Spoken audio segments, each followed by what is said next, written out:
Reading with your kids. Hola, ni hao, konnichiwa, assalamu alaikum, shalom, mahaba, ciao, bonjour, namaste, jumbo, bienvenidos. Hey, my name is Jed Lee. This is Reading with Your Kids. We're coming to you from the beautiful, book-loving neighborhood of Reedville, the loveliest neighborhood in all of Boston. You know, my friends, I believe real magic happens when we share stories together. When a child sits down with a parent, grandparent, or teacher and opens a book, hearts connect, imaginations grow, and love shines brighter. In every episode of Reading with Your Kids, we meet amazing, fascinating people who are writing books for kids of all ages, and we can't wait for you to meet them. We'd love for you to help us spread the word about the show by telling all of your family and friends that they can hear us on the WREB AM/FM 24/7 radio network. And they can find us on the iHeartRadio app, on Spotify, Apple Podcasts, Good Pods, YouTube, CastBox. Wherever you find your favorite shows, you can find Reading with Your Kids. In the month of May, we celebrate Asian American Pacific Islander Month and also Mental Health Awareness Month. And we're looking at both in today's episode. First up, Ashley Lam is here to celebrate AAPI Month, wrapped with love, Wonton Noodle Day with Grandma. And later in the show, we'll take a listen back to a conversation we had with Rosina Fung. She celebrates living with Viola.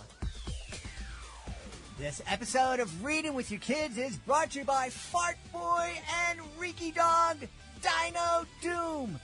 Fantastic new graphic novel written by New York Times bestselling author Joan Holub, who's written over 200 amazing books for kids.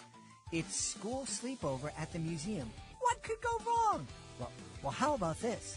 A snack-fueled explosion of garbanzo beans and peanuts unleashes a stink so powerful it brings the dinosaurs back to life.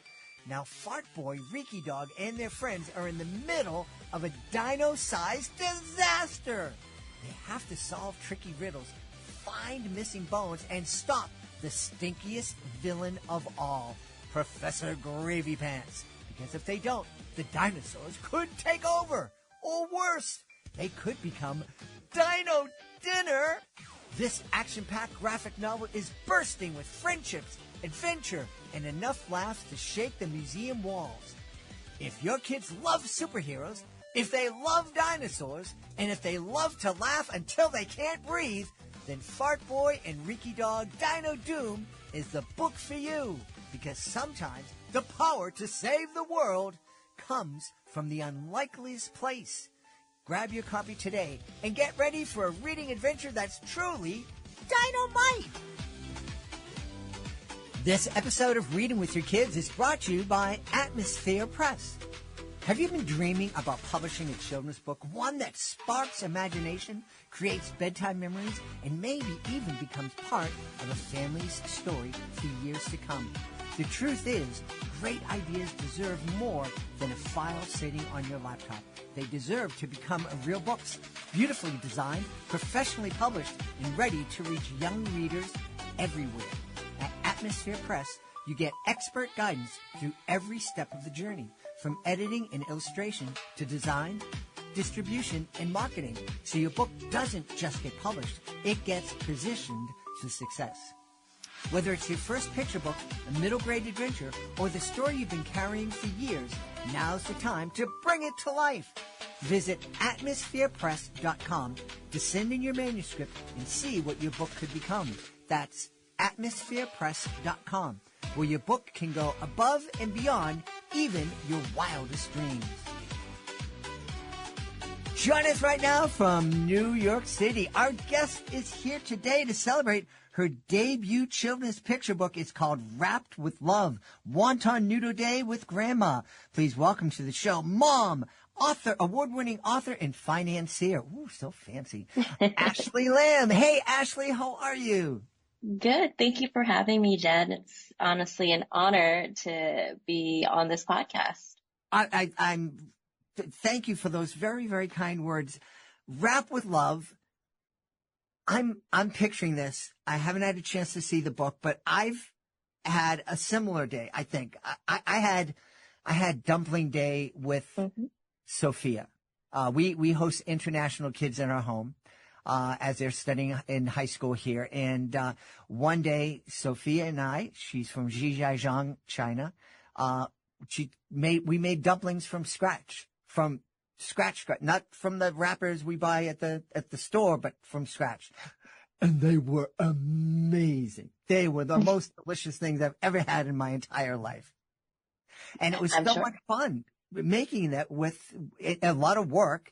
It took us all day, but it was so much fun. And am I close to, is that what's going on? Yeah, honestly, that's what inspired me. A little bit more the connection or relationship between grandma and this book is actually inspired by my daughter and her relationship with my mom, her grandmother, which is not often as common anymore in day-to-day life, having that time, the quality time with your grandparents. So that's honestly it. This book really was inspired by real life cooking with my daughter and my mom. Especially during COVID, my parents and my mom especially, and I will say I'm very privileged to have this help. They really bonded. My mom was one of the primary caretakers for my little one at that time. And over the years, they've just grown in their relationship. They've cooked together. The interesting part is I didn't really have that growing up. My parents were very busy working, blue collar jobs. And, my grandparents were not, in the picture. And so just to be able to write this book to honor their relationship, has been a joy, quite honestly. Yeah. I love that. We really love to celebrate intergenerational friendships here on the podcast. I was blessed to, have a grandmother who was, one of my best friends. She taught me how to cook, rode in the back of my motorcycle. We would go to the WWE together and cheer on Hulk Hogan. It was very, very cool. And my kids also, we were also blessed to have my mom be able to and be a caretaker for our kids. And especially the relationship between my daughter and my mom was just so beautiful. And I think intergenerational friendships can be so important, whether it's a grandmother, a grandfather, or an aunt or an uncle, or even just a older friend in the neighborhood, someone who's part of your chosen family. Absolutely. I think that's something that I wanted to highlight. I talked about this just before, right? I didn't really have the same type of experience, but it's amazing to see how, the other theme in the book is about celebrating imperfection and just being unique. Part of the process of making dumplings or wontons is that each one is unique. You're not always, there's no such thing as a perfect dumpling or a perfect wonton. And so that's something that I also wanted to highlight.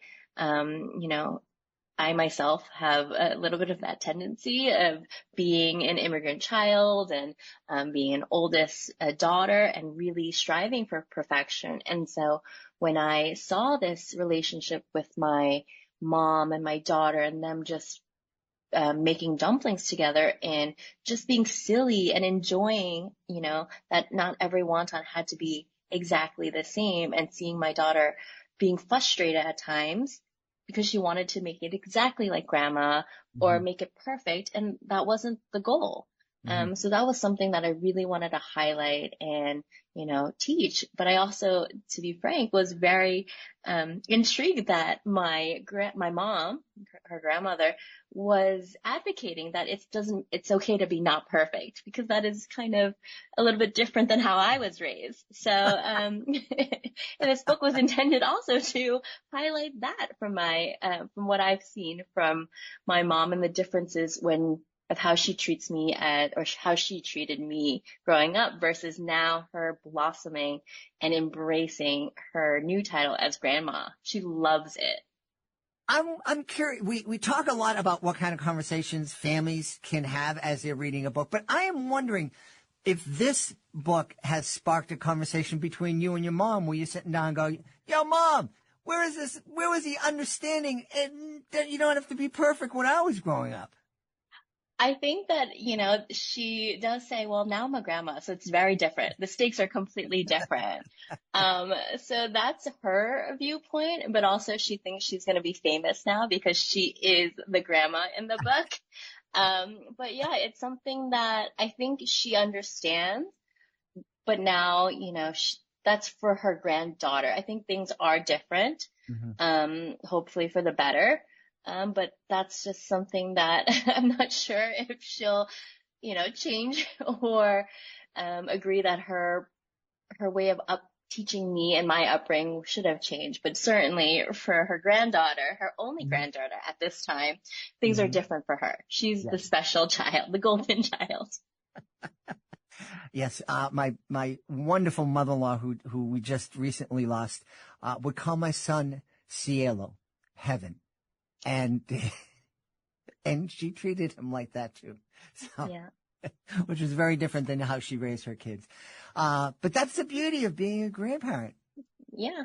Yeah. Honestly, and I wouldn't have it on any other way. I love that, for my family, we still have that closeness, that close-knit family. It's so ingrained in my how I want to raise my kids, and to be privileged to have not only my parents involved in my kids' life, also my in-laws are very heavily in our lives and my kids' life. That's something that I don't see as common anymore, but something that I really embrace. And, on my other hat that I wear, this is my debut book as an author, but my day job is actually in Wall Street. And so, there's no way I could kind of do everything without having that support, that really close support of my family, the grandparents. Mm-hmm. This is going to sound off topic, but I'm really happy as you're looking at the relationship between your daughter and and your mother, and how she's different with your daughter. I'm glad that you have the attitude of, hey, she's a grandmother and it's beautiful. And I love this because I'm hearing a lot that folks are very resentful now, especially younger people. Everybody's younger than me, but I'm hearing a lot of this. Oh, you were mean to me, so no contact. And I don't think that's healthy at all. No, I that does resonate with me a lot because I do have a lot of peers. I'm sure in every culture, but in the Asian American community, that's a very big sentiment that there is a lot of resentment because parents were strict or, not embracing. I think for me, I was very fortunate, even though I didn't have the easiest childhood growing up, and that's a completely separate podcast, but I've always had a true understanding that my parents supported me. I think that, despite my dad not being the star of this book, he really advocated that as a female, I could do whatever I want. I never had that any inclination or any kind of the gender, bias towards me. He fully supported me. And for my mom, the same thing. She, for her perspective, as long as we were as daughters happy, financially independent, she would support us no matter what. And so, of course there could be resentment and, could they have maybe cooked with me more? Maybe, but, I do credit that they've always taught me to look on the bright side, and just, enjoy what I have now. And I think that's also part of it, Jed. I have three beautiful children in a world that's very chaotic and there's a lot going on. And so, I choose to embrace that there is love for my family. And that really is what matters. Yeah, I absolutely agree. I don't think the resentment helps us at all. I think it hurts us more than it hurts the people that we're angry at. So forgiveness is a beautiful thing. I'm curious. I mentioned that you're a mom, you're a financier, you're a mentor. So yeah, of course, I have time to write a kid's book. Where did this inspiration come from? Well, I will say, we talked about this a little before the podcast, but Yobi was a big advocate and she is very good at persuasion. That is first and foremost. But actually, I had this idea, it won't make sense actually, but I had this idea while being on maternity leave with my third child, last year. And so, you would think it's more chaotic, which it is in some regard, but a lot of it was kind of routine as well. I will also say because my last child was a boy, was a bit more routine. We had already the structure in place to have support grandparents, kind of knew the drill and everything. And so I had time to dabble in something that was creative for once. And so, I just started thinking about what would I want to do. And part of my identity is really embracing being a mom. I do have one daughter and two boys, but there's something about being a girl mom and knowing, my daughter will be the only girl. I really wanted to honor her, as well as my mom, and just started creatively writing something, and having the support of Yobi and her team, make this a real thing, a real book. And it's been really a labor of love, but a very great learning process. And it's unbelievable that I have a book under my name. Yeah. Of course, the Yobi that Ashley is referring to is our friend Yobi Q, who's been on the podcast before. When I met Yobi, it was for her debut book, and she was running a daycare, and very nice woman. Little did I know she was this business dynamo who's now making toys and publishing books and all this. And it's been wonderful, and she's a wonderful person. And so I'm so happy. Tell me, one of the things that your book highlights is something that I think we've lost here in our busy go culture in the United States. The idea of spending the day cooking a meal together. Yeah. Sophia, again, and I made terrible looking, my dumplings were delicious, but they were ugly. But anytime we would cook together, and we did it often, it would be an all day thing, and with my grandmother too, it's like all day, and it's really wonderful. It seems now that, hey, if we can't get this done in 20 minutes, it's Uber Eats or DoorDash or whatever. And that's a shame, because just being silent, working on something that's going to nourish you with someone you love. I don't know how to describe the benefits. That's a beautiful thing.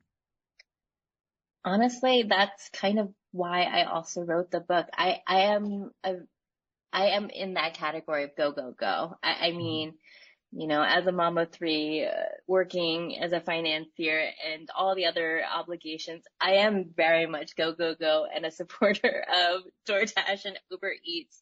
And so that's where these kind of moments where I witness my daughter and my mom's love language is food, as many, Asian American, grandparents, to do that and spend time. She puts in so much effort to buy the right ingredients, teach my daughter. It's something special that, I one day, may get there. But I do also fall victim of being the go, go, go person. And so I think writing this book was kind of my way of self-reflecting, and taking a different path. But, yeah, that's something that I really wanted to highlight. And hopefully, my daughter, understands that, and I hopefully embraces that kind of culture where it doesn't have to be go, go, go all the time. It is really important to nourish your body with the right ingredients.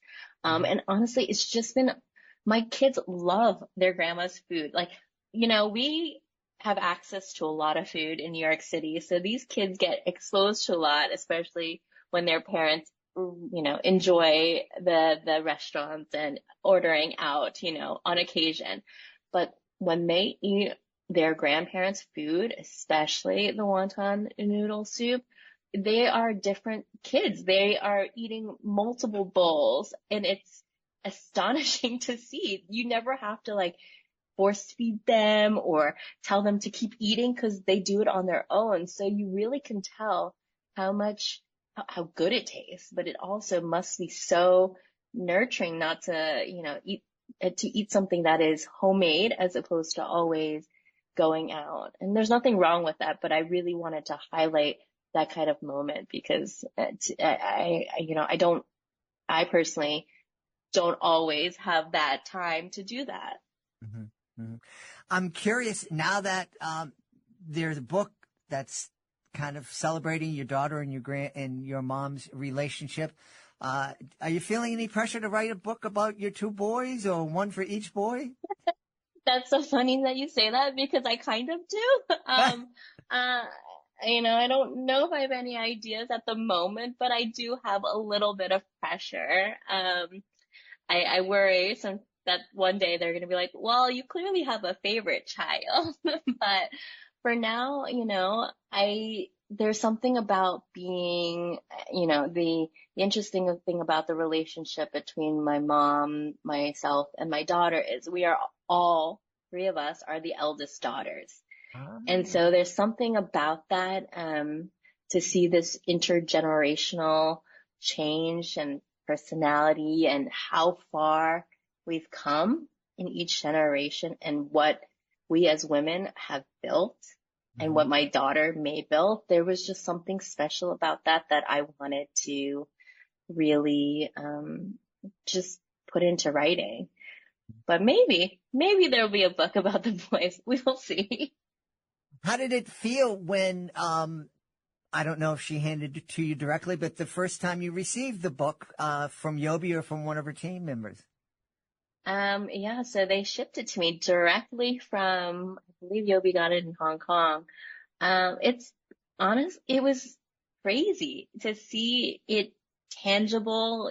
I've seen so many soft copies, editing, all the little words, the formatting, all the little things that I didn't realize were such big things. But it was such an incredible feeling to actually feel the book that I've been putting a lot of effort into fruition. Yeah, that's really is incredible to get that first author's copy. I'm curious, what's the reaction been of your peers on Wall Street now that a children's author walks among them? Complete shock. I mean, one of the big things, as an author is marketing and, selling and getting the recognition. And so for me, my network is financiers. And so when I use my, various social media, especially LinkedIn, this is primarily a professional network.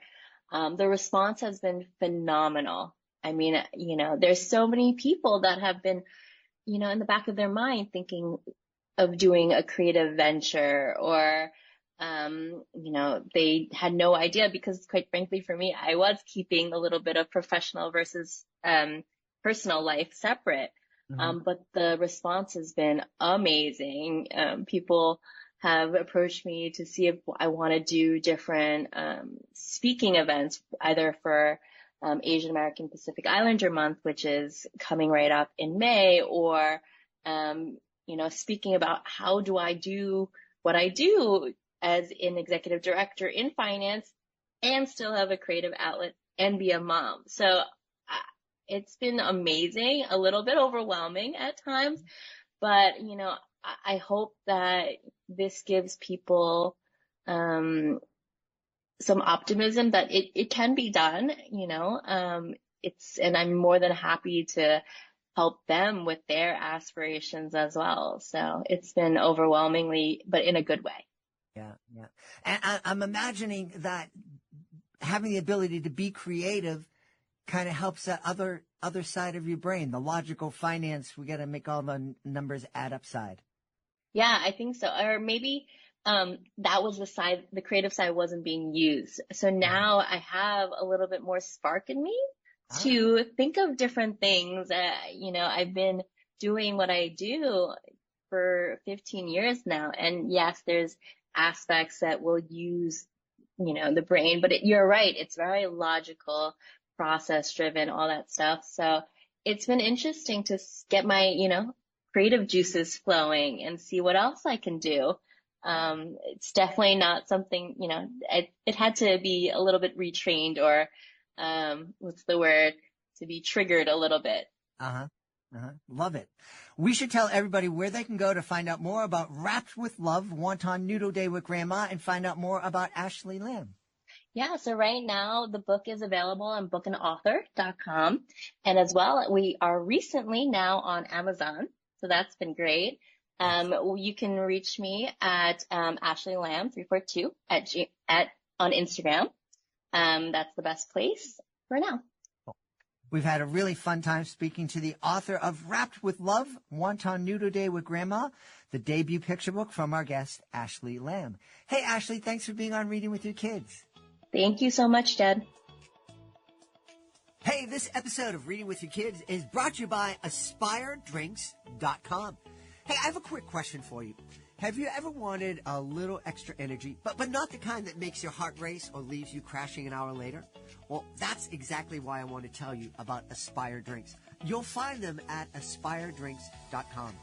Aspire calls itself a healthy energy drink, and honestly, that description really fits. Instead of loading you up with sugar or extreme caffeine, Aspire delivers a gentle, steady boost with 80 milligrams of natural caffeine from green tea and guarana. That's about half the caffeine of most energy drinks, enough to help you stay focused without the jitters or the crash. It's also zero sugar, 0 calories, and 0 artificial additives, which makes it a great choice for parents, teachers, and anyone trying to make healthier choices while still getting things done. And get this, it actually tastes great, light, crisp, and lightly sparkling, with flavors like sweet cherry, raspberry acai, mango lemonade. That's what I love. No heavy aftertaste and easy on the stomach. Aspire is packed with B and C vitamins, biotin, and ginger. And it's vegan, gluten-free, keto-friendly, really designed for real life. And just for Reading with Your Kids listeners, you can get an exclusive discount of 20% off.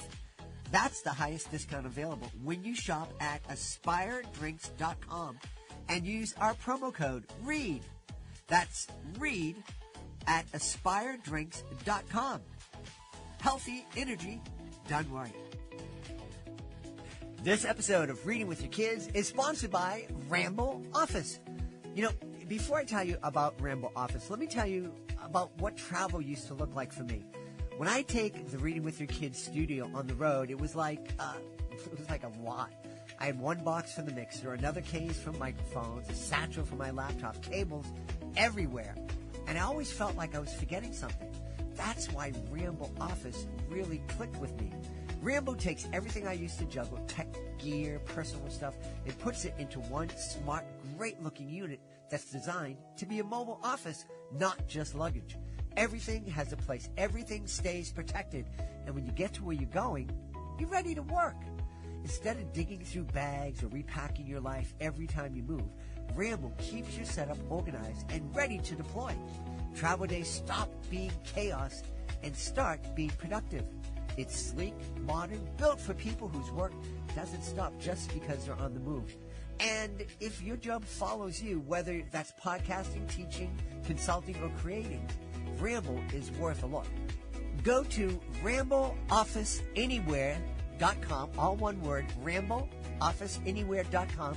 Use the promo code READ, R-E-A-D, and receive 5% off any product. It's exclusive for Reading with Your Kids listeners. Check it out today, rambleofficeanywhere.com, promo code READ. Our guest today is coming to us from Toronto in Ontario, Canada. Her name is Rosanna Fong, and she's here to celebrate her brand new graphic novel, Living with Viola. Hey, Rosanna, how are you? Good. How are you? I'm great. I'm really happy that you're here. I love celebrating graphic novels. I have said on the podcast many times, my son loved graphic novels, still does love graphic novels and anime, and I certainly supported that. And anytime I was out and saw something new, I would bring it home to him.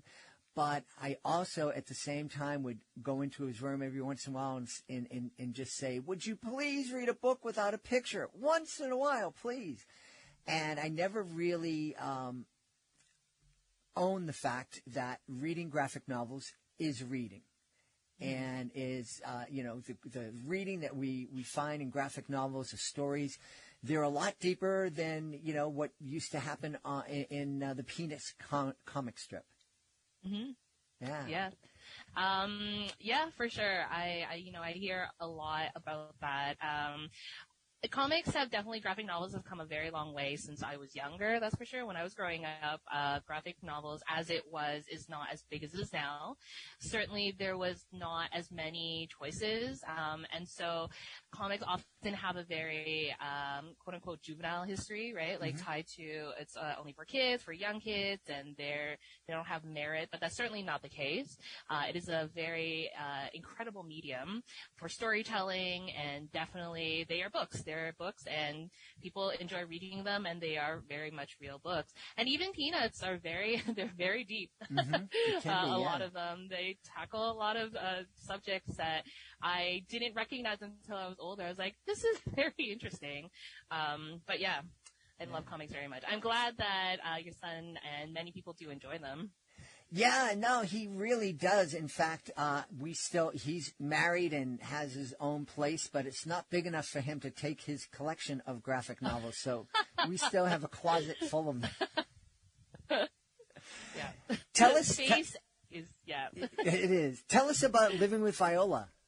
Sure. So this book is about Libby. So she is about to start a new school in grade 6, and she's very nervous about navigating, new people, new teachers, new classes. But it is also about her learning to live with her anxiety, who is personified in a shadowy twin named Viola.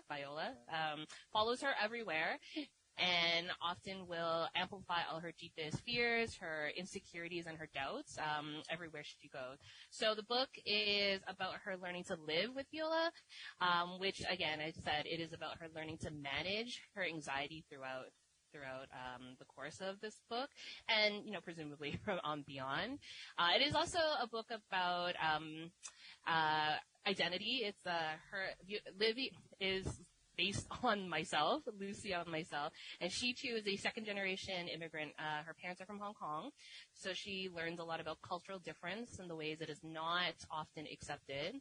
But she learns to embrace it. She embraces her family, but it's a struggle and a process throughout the book. Yeah. But yeah, I also mentioned that it is based on my life, so a lot of the things that Livy goes through are, based on real life, based real experience. So tell me, I'm guessing, since this is a somewhat autobiographical, that you had to learn how to deal with your anxieties. Mm-hmm. Absolutely. What was the source of those anxieties for you growing up? So similarly, I started experiencing a lot of anxiety also in grade 6. I think it was simmering for a while. And when that occurred, I honestly didn't know what was happening. It sort of felt like, I'm fine 1 second, and the next minute I feel a lot of debilitating fear. And I couldn't pinpoint the source of it, actually. That's quite interesting. It felt so overwhelming, but, would talk to my parents and they say, what's wrong? And I'm like, I don't know. I just feel very scared, right? And so back when I was growing up, mental health discourse was not as prevalent as now. So I'm very glad of the changes that have happened. But at the time, my parents and I didn't have the language to articulate what was happening. We didn't quite know who to turn to, who to talk to, and what was happening. So it took a little while, but I was finally diagnosed with panic and anxiety disorder. And when I did find out what it was, it felt like such a relief because I thought, oh, okay, I'm not, strained. This is not, there's nothing like unnatural or weird or, I felt for the first time, I could put a name to something that I was experiencing. And it felt very helpful. It was a relief for sure. That's really interesting that once you had a name, once you identified this thing that was haunting you for so long, then it sounds like you had a course of action. You had a way to kind of deal with it. Identifying it was truly, it was such a relief. It felt like I wasn't alone. That was a big part of it. And that was one of the main impetuses of me wanting to write a book for kids, or for adult readers, for any readers, to say, oh, look, I feel these same things, I've never said it out loud maybe, or maybe someone hasn't understood, but someone else has felt the same way, and, I'm not alone, and then therefore to go and seek help. Yeah. I've shared on the podcast that my son did have a very difficult time in middle school, so right about the same age as you, 11, 12, 13 years old. And I spent a lot of time looking at him and looking at his friends. And one of the things that I observed is that, especially guys, but I'm sure girls too, they feel like everybody at that age, everybody knows everything. Everybody got it going on. I don't have it going on. So I got to pretend that I know everything. And the reality is no kids 12, 13 years old know what's going on. I actually feel that way as an adult. I often feel like, oh, everyone's got it together. I got to pretend. But I definitely remember, during those ages, younger ages, it's just navigating school and friends and family. And I look around and I'm like, everyone's got it. Like, I don't know what's happening. And it's especially difficult, talking about mental health. Certainly, like growing up, it was because everyone looks like they have it together, and I did not have it together. And I'm like, I have to hide this. And for the longest time, I did. I didn't talk about mental health until actually quite recently. I'm in my mid 30s now, but it's probably only within the last decade that I started speaking up. And I'm like, no, that's too late. I want kids, I want them to know that it's okay, and they can talk about it whenever at any age, and it's okay. It is. I absolutely agree with you. When I was in middle school, we didn't even call it middle school when I'm not that old. And, the talk about mental illness, there are people in my family that struggled with mental illness and were actually hospitalized, and no one ever talked about it. And it was, where's so-and-so? They're away. Just keep going, move along, nothing to see here. What do you think has changed? Why is it that we're able to speak much more openly about mental illness these days? That's a good question. I mean, I certainly know that experience as well, about the desire to hush up, other illnesses within family or acquaintances.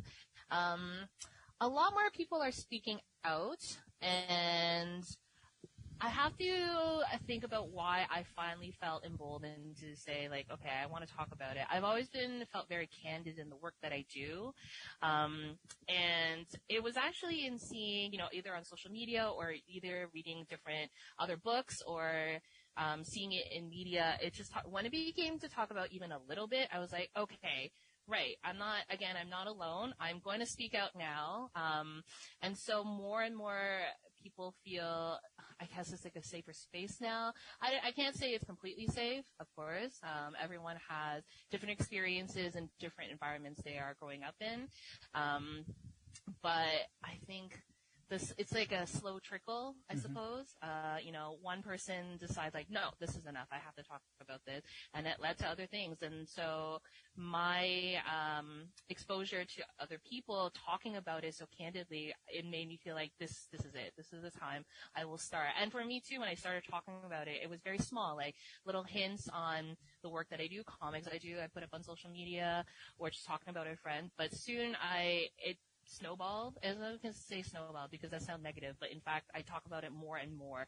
The more I talked about it, the more I felt comfortable. And I feel that has a good effect on others as well around. So I'm hoping that by talking about it in my daily life, that it has helped other people feel like, okay, I can talk about it too. And that is the point of this book, in that I'm trying to make it as, it is a part of life. It's a daily experience, and that having this book is like, yes, you can talk about it. These are experiences that happen. It is not something that needs to be quiet down. And I even talk about it in the book. There is, some families don't want to talk about mental health. There's still a lot of stigma to it, and I'm hoping that this book will help erase it or diminish that stigma. It is life, and it's not anything bad. It is just a different way that we have to navigate life. Yeah. For someone out there that's listening who really they're familiar with the word anxiety, they've heard about panic attacks, but they've never experienced it themselves, can you share a little bit about what that's like in the moment? Sure. Yeah, absolutely. I'm talking to you now, and everything in my life seems, it's fine. I'm quite happy. So panic attacks, anxiety, when they come out of nowhere. It feels like it comes out of nowhere. I'm doing whatever. I'm cooking, cleaning, I'm talking on a podcast, and everything's fine. And then all of a sudden, there's like the feeling is suddenly my mind grabs onto like a thought, that might be negative, whatever it might be, just like, and it worries me. It could be anything, like it could be mundane, or it could be like the world is ending because of climate change, or did I turn off the oven, right, if I'm outside? And then, most people, or a lot of people, they're like, okay, well, let's think about it, or they dismiss the thought, right? But for people with anxiety, they latch onto it, and it becomes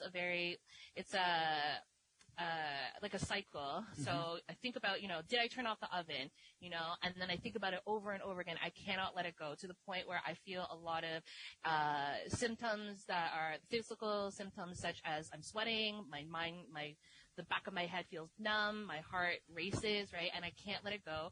Sometimes people are talking to me, and in my head, all I can think about is the house is going to burn down, this is going to happen. Do I have insurance? So on and so on. So it's many people who, think worrisome thoughts sometimes are just able to like, okay, I'm sure it's fine, move on, right? Those with anxiety cannot help but grasp onto them, or rather, it's like the thought won't let them go. And it's like a spiral. You keep thinking it over and over, and you think, no, it's fine, but your brain goes back to it over and over again. So it can feel kind of like walking into an abyss. So the last part of my book is it is actually a scene in which Viola and Libby are together, and Libby is running away. It's like a dream sequence, but it is also metaphors on how it feels to go through an anxiety attack, where she's running, she's tripping, the thoughts keep haunting her. She's literally about to fall somewhere into an abyss or off a cliff. That is what it feels like. That's, I imagine that's terrifying. It is, yeah. It is. It's very terrifying, and then when you're in the moment, it often feels like I'm stuck in this moment forever. I am never getting out. But the thing is, like, I have always been able to come out of it. And a lot of it is because I'm older now, so I have developed a lot of coping mechanisms for myself. You know, when they come, I recognize it for what it is. Recognition is often not enough. You know, I'm still feeling those feelings, but knowing that I have certain mechanisms to help me cope, they're like anchors. So it helps me, you know, claw my way back into like a grounded reality. And again, that's what Libby learns throughout the book. Like, what are her coping mechanisms and how do they help her, come back? You know, how does she calm down, during a panic attack? So I have the same. So it sounds like Living with Viola would be a fabulous book for a family to start conversations with their kids, especially if their kids are experiencing any kind of anxiety or panic attacks. But also, oftentimes we really love to remind families that if your kid is not experiencing panic attacks or anxiety attacks, they're going to know somebody who is. You're going to be going to school with somebody who is.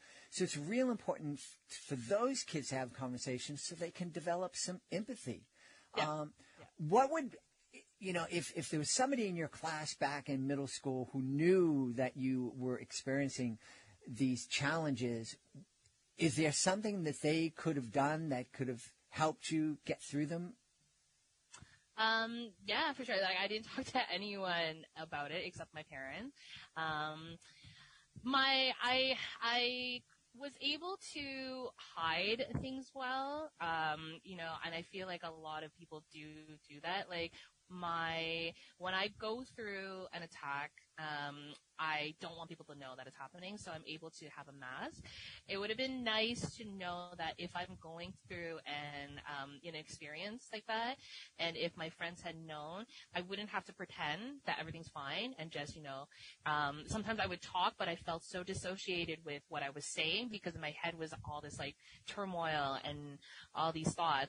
It would have been nice that if they would just, you know, sit with me and just like wait it out. Mm-hmm. Or what really helps is when people, and it's different for everyone, for myself, if just someone is just saying, it's going to be fine, it's fine, like relentless optimism is so helpful for myself. It's different, you know, everyone has different coping strategies, but if I could just hear, if someone just told me like, it's fine, everything is going to be fine, that's not going to happen, you know, whatever, it would have helped me not have to fight so hard, and it would probably have helped me get through those episodes faster. So hopefully, you know, everyone is different, and if people who are reading this book don't have these experiences, but they know someone who do, it's important to ask them, like, what do you need from me now? Do you want me to just be quiet? Do you want me to speak? What would you like me to say? And then, you know, help them through. I thank you for sharing that, because I think it's so, it should be intuitive. You know, you see somebody struggling with a bag of groceries. It's like, hey, can I help you? Can I pick this up? But when we see somebody struggling with their emotions and with their feelings, a lot of times it's we walk away because we're afraid that we can't handle it. But we never think to just ask, hey, how can I be a good friend to you right now? Right. Yeah. I think I saw it in a meme recently. It wasn't even a meme, but it was something on social media. And I'm like, this is good. Like, you know, if someone, it's not just someone with, going through an anxiety or panic attack, but just if someone is sad even, right? Exactly as you say, if someone's dealing with different emotions, it's like, what is it that you need? Do you want me to offer solution, or do you want to just vent and just listen, right? And I'm like, that's a great thing, because just being upfront and asking, because sometimes that makes all the difference. Sometimes I do want solutions. I want someone to help me, but sometimes I just want someone to listen as I go on and on about what I'm sad about. And that whatever that differentiation is will help me get through that specific period. Boy, that was a lesson that was really, really hard for me to learn, that sometimes people aren't venting to get your opinion and solution. They just want to vent, and they just want you to shut up and listen. I honestly, I have this experience too. It's like someone is upset and I'm like, I don't know what to do. And I just, I start babbling, but I'm like, wait, I should just ask them, what do you want? And I'm happy to provide that, right? Yeah. Yeah. Yeah. If you just want me to sit here and I can do that. It's a lot easier than trying to figure out what's going on. Yeah. Exactly. I would say for anxiety attacks, sometimes there are no solutions. It's just you have to ride it out. And so sometimes just having someone listen to you, and, not offer a solution that sometimes can have a judgment like, oh, you should just be happy. Right? Like, that doesn't work like that.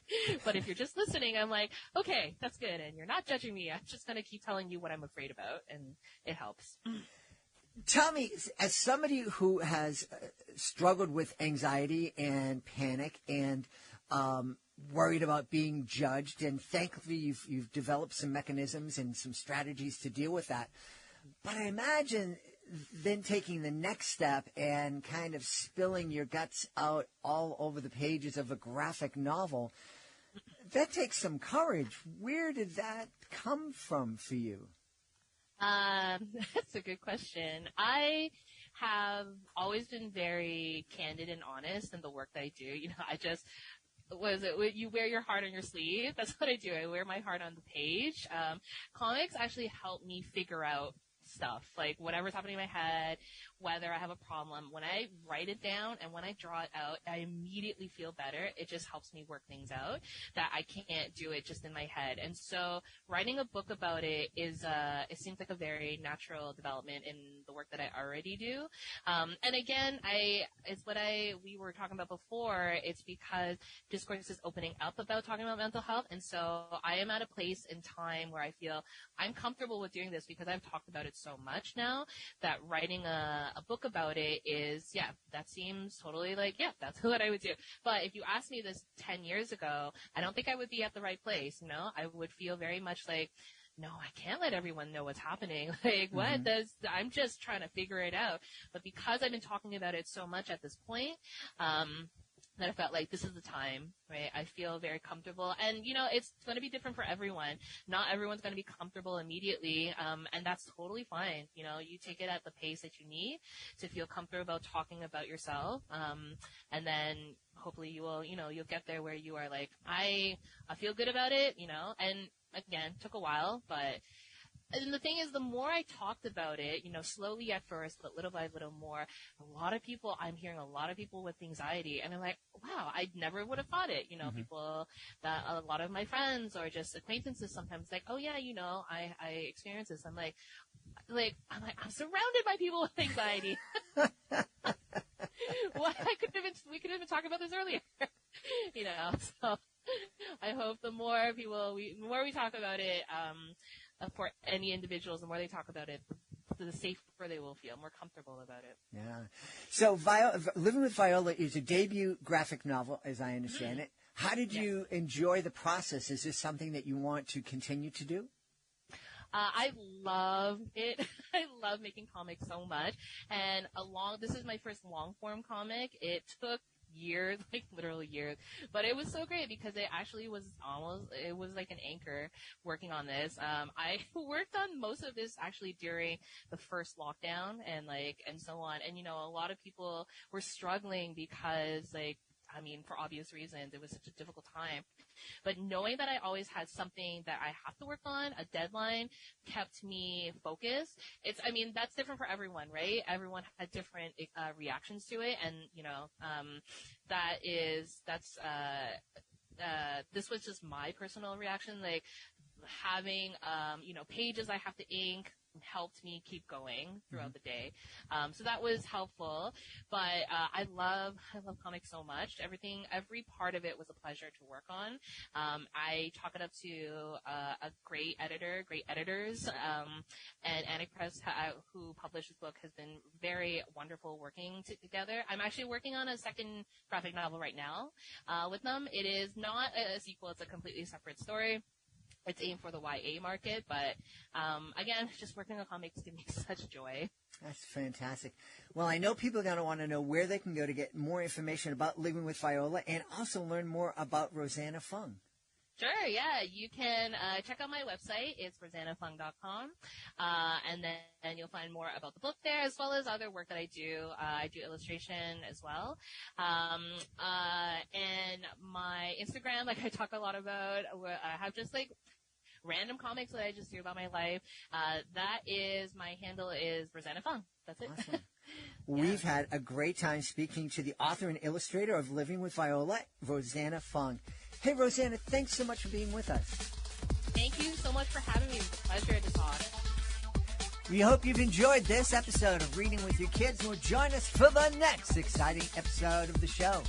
This episode made you smile or gave you something to think about. Please think about sharing a link to the show with someone you love. Leave a 5-star review and subscribe to the show wherever you find your favorite shows. Also, love for you to head on over to readingwithyourkids.com and take part of our Sound Lab poll. We have 2 versions of the same song. It's called Best Me I Can Be.